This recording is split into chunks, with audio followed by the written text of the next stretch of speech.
Good evening, everyone. We'll get started here in just a minute. Actually, I'd like to introduce Anna Martinez to help with our interpretation tonight, if you don't mind coming up.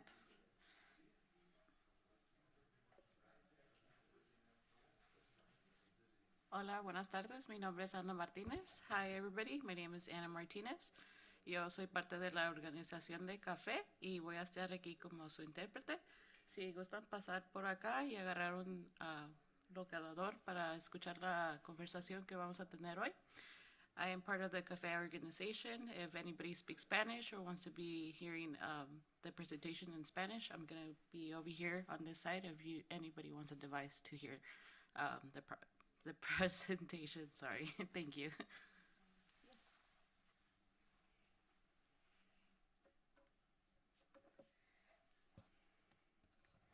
All right. Thank you all for joining us tonight. I have a presentation. It'll take about 20-25 minutes, and that should leave us plenty of time for any questions that you may have. So I'll go ahead and get started. So my name is Laura Gloria. I'm the Executive Services Director for the City of Wenatchee. I've been leading the environmental assessment component for the Confluence Parkway project. Today we're going to go over a history of the project, review the assessment process to date, so basically all the work that's happened to date over the last 3 years, and then provide an invitation to review and comment on the reports that we're going to be releasing actually today. So that's the environmental assessment for the project and the draft individual section 4F evaluation, and I'll explain what both of those are here in just a second. At the end of my presentation, we'll also have a kind of next steps and what to look forward to from Mayor Kuntz. So history, where are we? Where did we start? This really started in 2011 with the North Wenatchee Transportation Master Plan. It identified the need for additional corridor capacity and something that would function as a bypass. So the transportation plan really took a look at North Wenatchee and some of the congestion problems and tried to figure out what would be a potential solution. So what does all that mean? What does bypass mean? What is basically a new street, a new route to get people through that area or to get people to and from, to help improve transportation safety and traffic flow. So again, reducing congestion, also to help support economic growth, accessibility to businesses, being able to make sure that people are getting to where they need back and forth. So that was where we first identified the problem, as we'll call it. So as planning continued, and once we had identified the problem, we really needed to come up with the purpose and the need. So in a high level terms, what is the need, the problem, and what is the purpose? How will we use this project to fix the problem? And the purpose and need is really important when it comes to our environmental assessment work and trying to figure out what the actual solution is. So we came up with a list of items that would need to be kind of weighed against anything that we considered, including this project needed to make sure that it addressed congestion relief and capacity for future demand, so to make sure that we address our growing needs of the city, to improve connectivity for all modes along North Wenatchee Avenue, so that's transit, pedestrian, cyclists, and cars, to provide an access evacuation route, so a new connection potentially over the river, improve transit operations and pedestrian access to transit, support the North Wenatchee Business District, and improve bicycle and pedestrian safety and access along the waterfront. Again, these are the sort of the things that we keep going back to in terms of the project to make sure that those are addressed. So we considered a lot of different alternatives. I think I have 10 different alternatives if I look at my notes. As to what was looked at back in 2011 and since then to try to figure out the solution to this problem. I want to note that these are all probably good projects separately, all of these different routes. So for example, I've heard a lot about a new bridge over the Columbia River. That would probably be a great project. It doesn't solve the problem that we're looking at in terms of North Wenatchee Avenue, right? So going back to that purpose and need, going back to the original study, what do we need to focus on? But we did look at a variety of different examples or different project alignments. In 2020, we had a public meeting, and there were 2 other alignments that were suggested by the public that we also looked into. Unfortunately, none of those met the purpose and need. There was only one that does that. And that's Confluence Parkway as proposed today. So it's called version C4. If you're looking at the map, the black, and I'll use my pointer here if you can see it in the red. The black is the alignment of the project. So this is where the project will be constructed. This kind of green dotted or teal is where new roads will be constructed.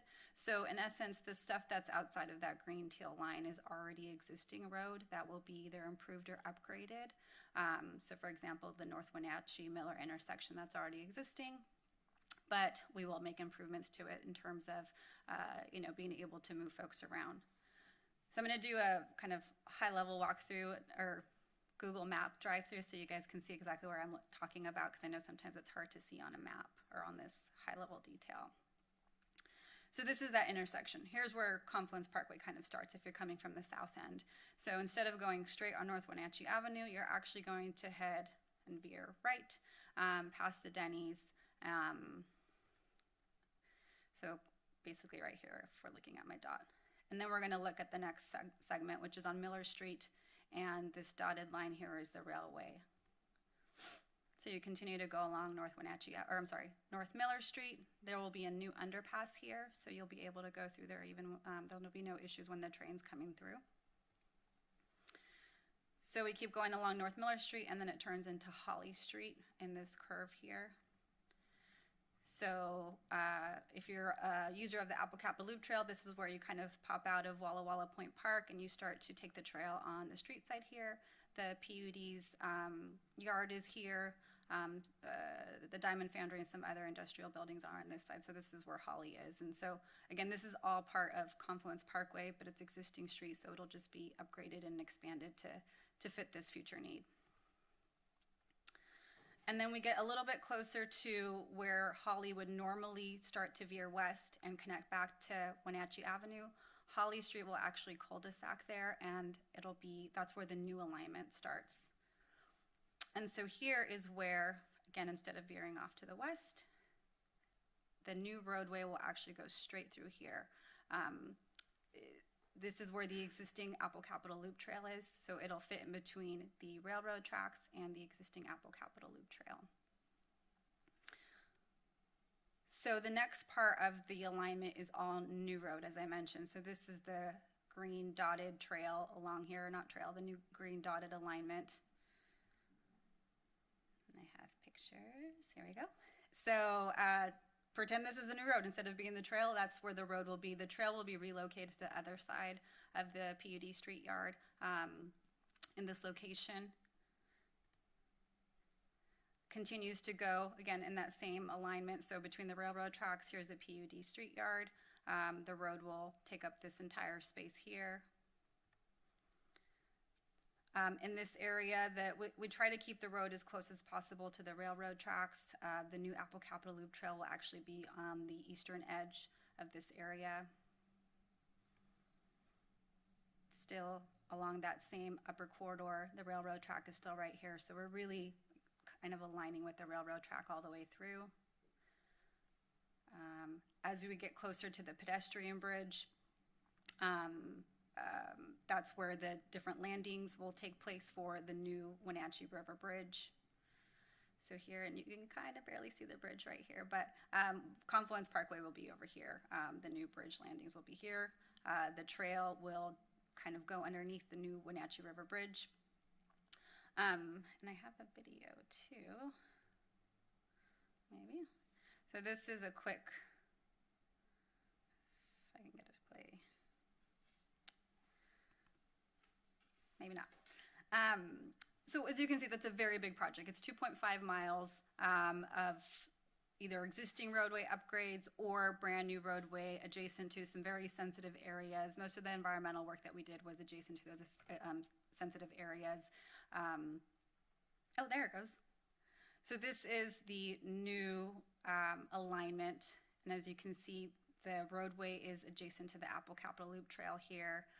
We're staying out of the wetlands that are to the east. We're staying out of the passive trails that are further east along the riverfront. But we do have quite a bit of infrastructure to install within this existing area. We've incorporated quite a bit of different things that we've heard from the community over the years, as well as from the PUD in terms of noise walls, berms, landscaping to help separate the users.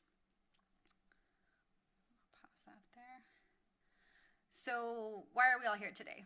So that was kind of a background on the project, but the real reason we're here today is to talk about NEPA and all of the environmental work. So all of the work that we've done in designing the project, in having meetings, all really are part of the National Environmental Policy Act. And that requires us to take a look at all of those environmental impacts that I talked about.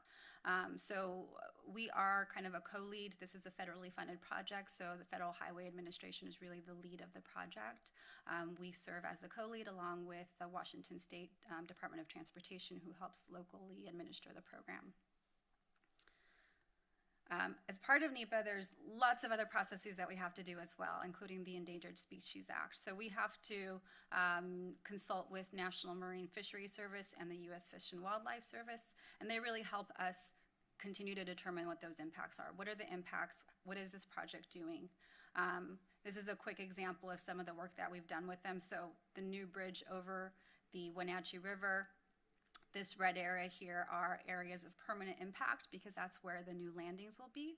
The blue is area of temporary impact, so construction, moving of land. And the green is areas that we've identified as place where we can potentially replace some of the things that we've removed. So they really helped us take a look at how we're affecting fish habitat, riparian habitat. How do we fix that? How do we mitigate that? What are some opportunities? And so that's part of what we do through the Endangered Species Act. We're also held to the National Historic Preservation Act, Section 106, and that has us take a look at historic properties as well as cultural resources. So we've worked with the Confederate Tribes of the Colville, as well as the Yakima Nation, and then DAP, which is the Department of Archaeology. And then we also have Section 4F. So there's, again, lots of different processes that we have to follow as part of the project. Section 4F is specific to park and recreation lands. So, you know, we really have to go through an extra step when you're trying to use park and recreation lands for a transportation purpose, justifiably so. And specific to this project, the assets that we're acquiring our portion of are in Confluence State Park, the Haran Natural Area, and the Apple Capitol Loop Recreation Trail.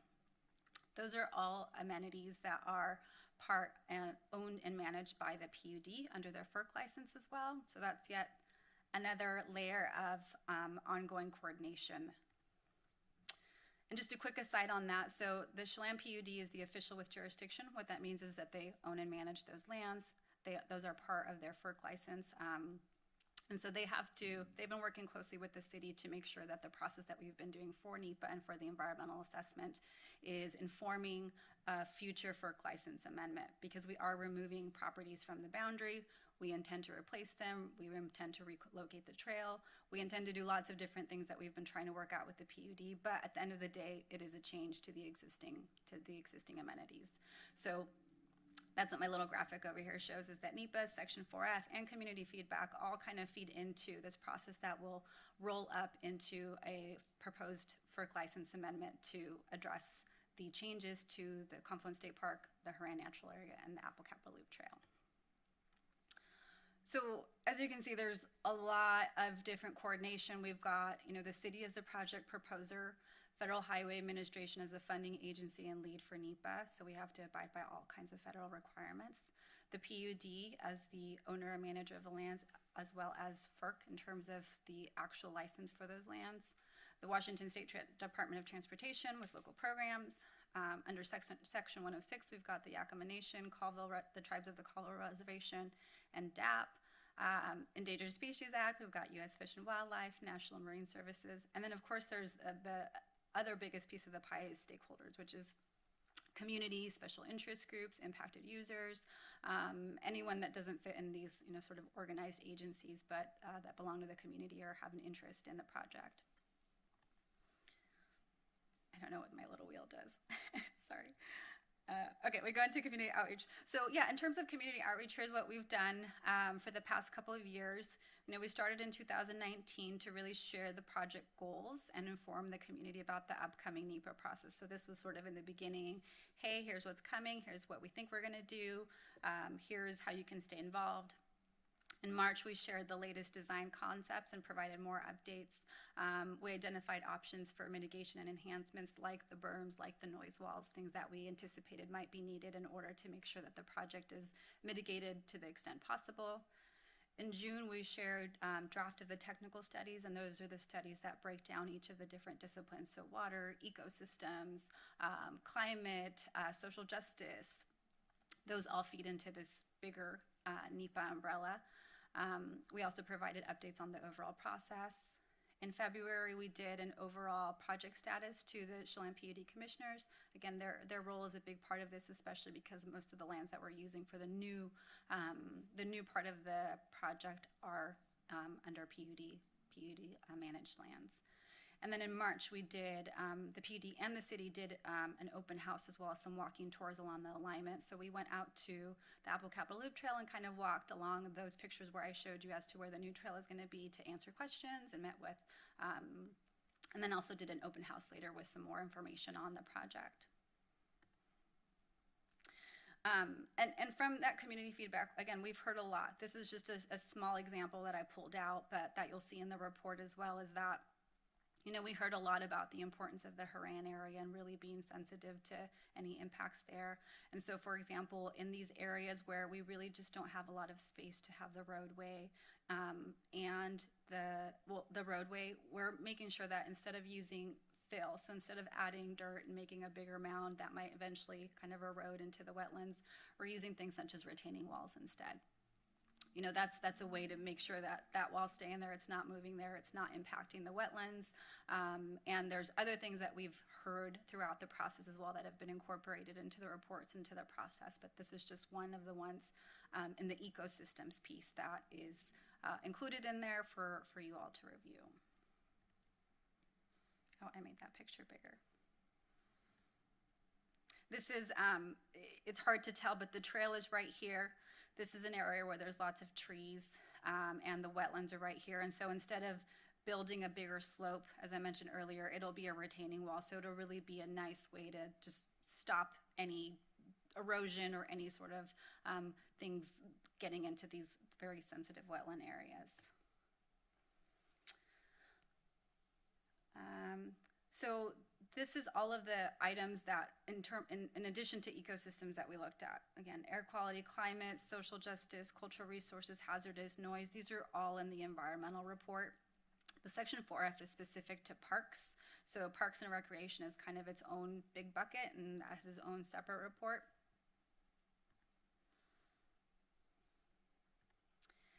And really, the hope is that we invite you all to take a look at these reports. Going back to that pie chart that I showed, there's all the different agencies that are sort of weighing in on, here's what you should do for your impacts to this, or here's what we think should happen here.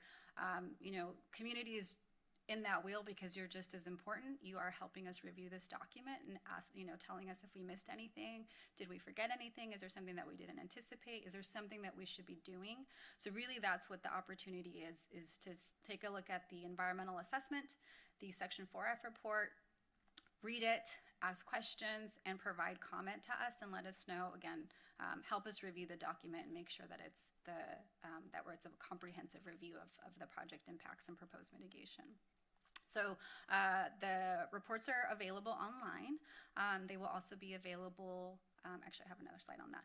The reports are available online, and you can, we're taking comment on the reports through the end of January of next year. There will also be a public hearing, so right here on January 12th. One of the things in terms of the public comment that's really important is it has to be in writing. That way it's incorporated into the record for the federal agency to be able to look at, and so they can see exactly everything that the public said. So I'm happy to answer questions afterwards, but if you want something specifically to be noted as part of the report, or that you want to make sure is, hey, I really want you guys to make sure to look at this, please use the comment cards. And actually let me skip slides here. So yeah, please mail. You can mail it to myself, and there's the address, and I can have copies of the PDF mailed out to you as well of this PowerPoint.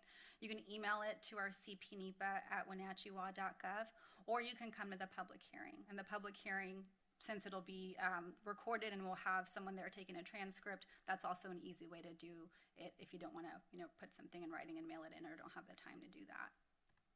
I'll go back to this one. So where can I access the information? The reports are available. They're online on our website at wenatcheewa.gov/Confluence Parkway. We can also get you a copy of the report. I think the environmental assessment is about 140 pages, and the 4F report is probably another 100 pages. So we do charge $40 of that. It does not exceed the cost of what it takes for us to actually produce it. Or we have free copies available for viewing at these locations here at City Hall, at the museum, and at the public library if you want to come into either of those locations and browse through the documents. So I'll go back to this one again, and just the importance of providing public comment for us. Make sure that it's in writing. Come to the hearing. And with that, I will pass it off to Mayor Kuntz to talk about sort of next steps and, next steps.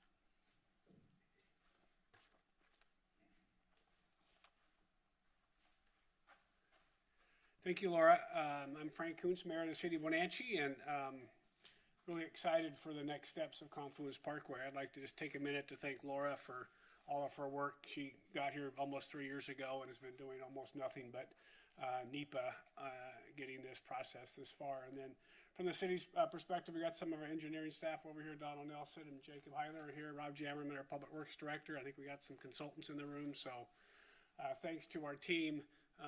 As Laura said, this is a huge project, right? We've gotten $92 million from the federal government, $85 million from the state government. So that's 177 of about $187 million project coming from out of the area. So we're excited about that, and we're excited for sort of the next steps.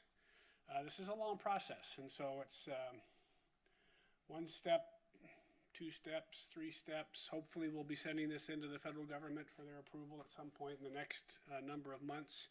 We are still actively working with the Chelan County PUD on an agreement. Obviously, some of this is inside their FERC license, and we want to make sure the FERC has given the PUD the authority to act like FERC for this process. So we're working with them on an agreement that Justin told me is done. Is it not done yet? Perfect. So we're actively working on that, and then again, trying to keep you all involved in the process. For those of you that are more interested in, is some of my property going to be part of this process? It's a little too early to tell. I mean, we're just starting the. Have we done the survey work yet? Working on it? Partially. So it's still too early to tell, Bill, how much of your property is going to go and not go. And for others in the room that are interested in that, it's just too early for us to tell. Maybe later this year, first part of next year, as we start designing more. We did hire some consultants. This is going to be what we call a design build project, which means we're going to hire a design company and a contractor at the same time. And they're going to work together and design it and build it for $1 amount. And in order to do that, we have to hire professionals to help us. So we've hired a professional engineering group, Jacobs, to help us work through that process. What's good about that is sometimes we'll need 2 people and sometimes we'll need 10 people. And for the city to hire all those people, we would have them busy for a while, not busy for a while. So we've got a consulting firm that's working with us. And so we're excited to have them on board. We approved that contract last week. So we are off and going. Really the importance, the things that can stop this are this process right here, right? If we can't get this through the federal government and FHWA to bless it, and if we can't get an agreement with the PUD, both of those things would make this come to a screeching halt. I don't anticipate either of those would happen. Our staffs have been doing great work, and I think we've got a good process for mitigating all of the issues that have been brought up to hopefully most everybody's satisfaction. So I always said, listen, if they can build a new 520 across Bellevue into the U District and connect it to I-5 and do all the stuff they did to the water and everything over there and all the environmental impacts, we can build Confluence Parkway. So I'm everly optimistic that we'll be able to do that. So in terms of questions for tonight, Laura, do you want to have some questions, or should we close the meeting and have them come up to you, or do you want to answer them publicly? What do you want to do? I think we'll close the presentation. I just have one more thing to. Okay, so then I'll turn it over to Laura, and then we're available for questions. So, Laura, back to you. Thanks, Mayor. Yeah, just a quick point. We are recording the presentation, and we will post that on the website. So if anyone that wasn't here or anyone that you would like to forward it to, and then we'll also post the PDF of the presentation itself. So you'll have the audio and the presentation. Should be up tomorrow, but at the latest by the end of the week if it's not there. All of the other reports are on there still as well, so all the technical studies that I discussed earlier have been available, and so if there's something that's not in the environmental assessment or in the draft report that you want to look at, please check the website or feel free to reach out to the CPNEPA at wenatcheewa.gov, and we can make sure to get those to you if for some reason they're not posted. But we've included most everything, any material that we've ever had at an outreach meeting, outreach summaries, past studies. So I think it's all on there, but again, please feel free to reach out if that's not the case. So with that, yeah, we'll close the presentation part, and as Mayor mentioned, we've got a couple of different staff members here available, and I'm happy to answer any questions as well.